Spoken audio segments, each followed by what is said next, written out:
Hello, students of Mary Baldwin College, taking experimental psychology, Psychology 220. This is your captain, Dr. Stuart Tausman, coming to you live from Roanoke, Virginia. Happy summer. Hope your Memorial Day was good. I think I may have said on my e-draft I was watching Obi-Wan Kenobi last night and Anakin Skywalker turned to the dark side. What a terrible day that was for the Alliance, or whatever you want to call it. Anyway, we're here to learn about experimental psychology. I've decided the best way to actually focus on this class, many times I start a class off by sharing information about the class, but I think the way I want to do this one is I'm going to share my lecture-based information with you here. I don't think this will be terribly long. This is a 4-credit class, so obviously expectations in terms of the workload are a little higher than the usual 3-credit class, but I'm going to try to be pretty directive about things. And so the way I want to do this for week 1 is I want to actually get right to the issues. After I go through the issues in the assignment, then I'm going to present kind of a general background about the syllabus and what you're going to be asked to do in this course. So hopefully you have found at this point the week 1 outline for experimental psychology.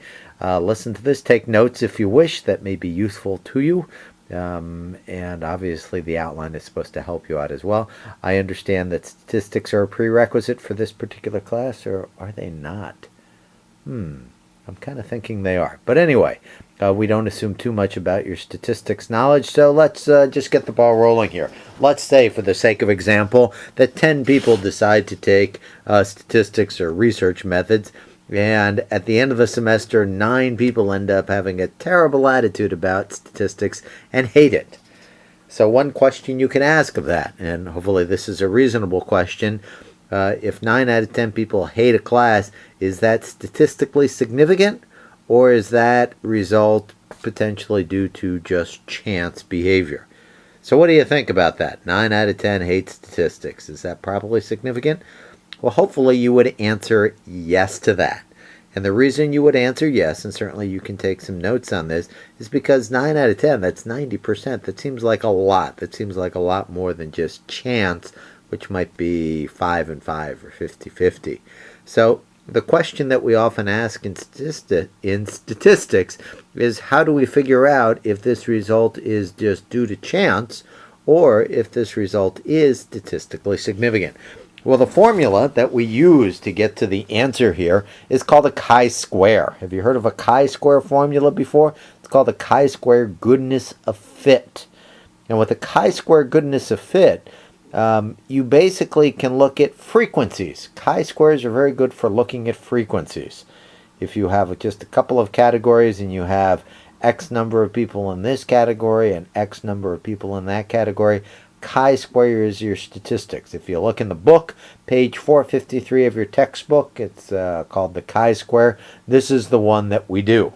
And so we actually have to take the data that we have, the fact that we have 10 people, 9 hate the class and 1 did not, and we actually have to compute a chi-square on the results. So you need to know the chi-square formula. The chi-square formula is the summation.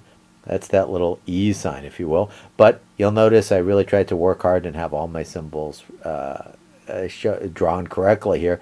The summation of FO minus FE quantity squared over FE.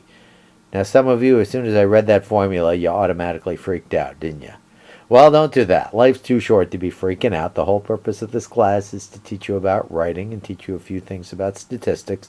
So hopefully you can hold your statisticsophobia down for just a few minutes as I try to explain this particular example.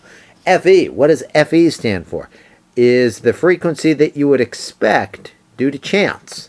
FE is the frequency you would expect due to chance. So if you had 10 people and 2 categories, right, those who like it and those that don't, what would you expect just due to chance? Well, hopefully you figured out that the FE in this situation, if you have 10 people in 2 categories, is 5, right? So the FE would be 5. Okay, and then the FO, that's the frequency that you observe for each group by observation. So the FO is the frequency you observe. So how many were in one category? 9. 9 hated it. That meant 1 thought it was all right. So you have an FO of 9 and an FO of 1. So you've actually got all the information you actually need to do this statistic. The reason I choose this one, and I hope nobody's getting too freaked out so far, this one is one of the simpler ones to do, and I like to start with something that is doable.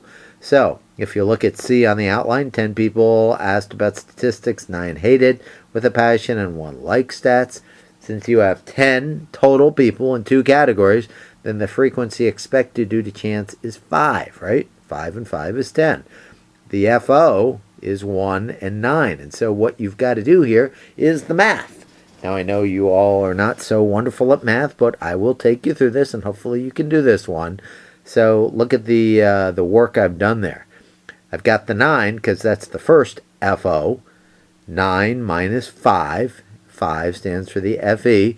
Quantity squared plus, and the reason you have a plus is the summation sign. You've got to take the other category as well. 1, which is the other FO, minus 5 quantity squared. And then you add those two things up, and when you're done, you divide that by 5. So if you do 9 minus 5, you get 4. 4 squared is 16, plus 1 minus 5 squared is also 16. You add those two up, and you get 16, and 16 is 32. And since the FE is 5, then you get 32 over 5, or 6.4. Did you see what I was up to there? Hopefully you understood that pretty well. Notice that you only get positive values when you do chi-squares, because you take everything and subtract it first, but then you square everything. So 9 minus 5 plus squared plus 1 minus 5 squared, and you add those up because of the summation sign. So you get a final answer here of 6.4. I hope everybody is seeing that.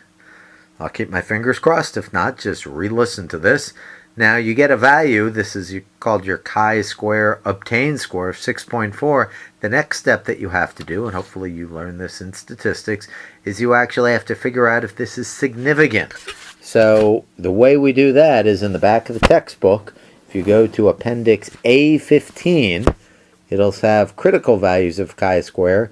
You would need to go back there and say, since we have 2 categories, we have 1 degree of freedom, and we always use a 0.05 value, so the critical score is 3.84. Can you see that on the top row of the table?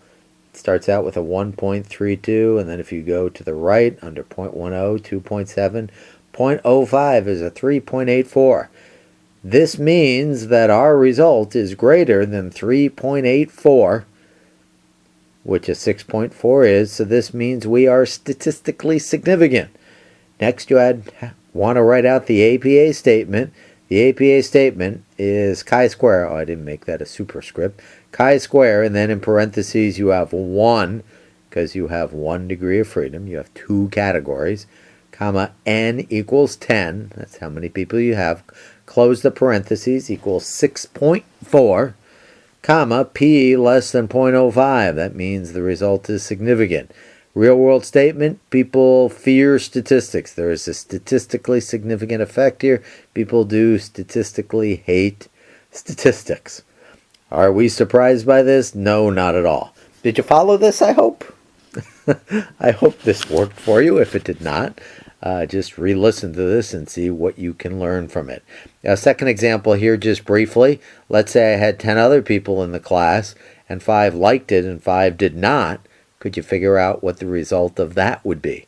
Well, if 5 liked it and 5 did not, then hopefully you would figure out that the FOs, 5 and 5, are exactly what is due to chance, 5 as well.